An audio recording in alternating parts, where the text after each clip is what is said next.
the 74th Constitutional Amendment Act. India has 3 tiers of governance: union, state, and local. This structure brings decision-making closer to citizens and makes governments more responsive to everyday needs. This idea of decentralized power has a long history. From ancient systems in the Indus Valley civilization, through regional kingdoms to formal administrative models under the colonial rule. After independence, India's leaders envisioned a robust democracy strengthened by the empowered grassroots governance.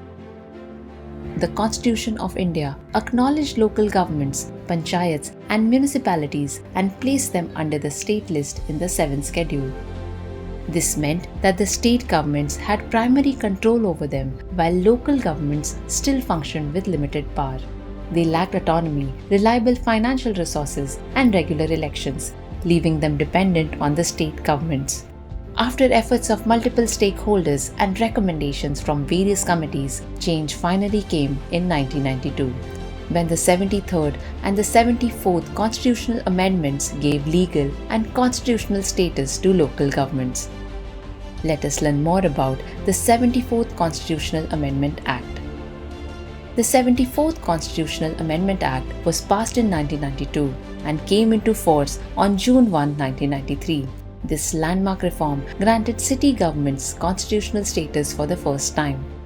It added Articles 243p to 243zg and the 12th schedule to the Constitution. The amendment required states to establish 3 types of city governments: Nagar Panchayats for areas transitioning from rural to urban, municipal councils for smaller towns, and municipal corporations for larger cities. It added provisions as follows: mandatory municipal elections every 5 years, strengthening democratic accountability at the city level. Introduced state finance commissions and district planning committees to support finances and planning. Mandated wards committees in larger cities to bring citizens closer to decision making. Added the 12th schedule with a list of 18 functions such as water supply, waste management, urban planning, slum improvement, transport, and others that should be performed by city governments. However, these powers do not transfer automatically. States must actively devolve funds, functions, and functionaries to the city governments for effective administration. Since under the 7th schedule of the Constitution, local government is a state subject, state governments are responsible for implementing these reforms and enabling better governance of cities. At the heart of these reforms lies the principle of subsidiarity. This principle suggests that decisions should be taken as close to people as possible. So local government should handle local problems and service delivery. Higher level of government should have a subsidiary function and step in only when something cannot be managed locally.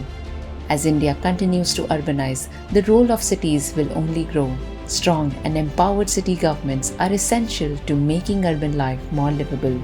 The 74th Constitutional Amendment provides a guiding framework to move India's cities in that direction.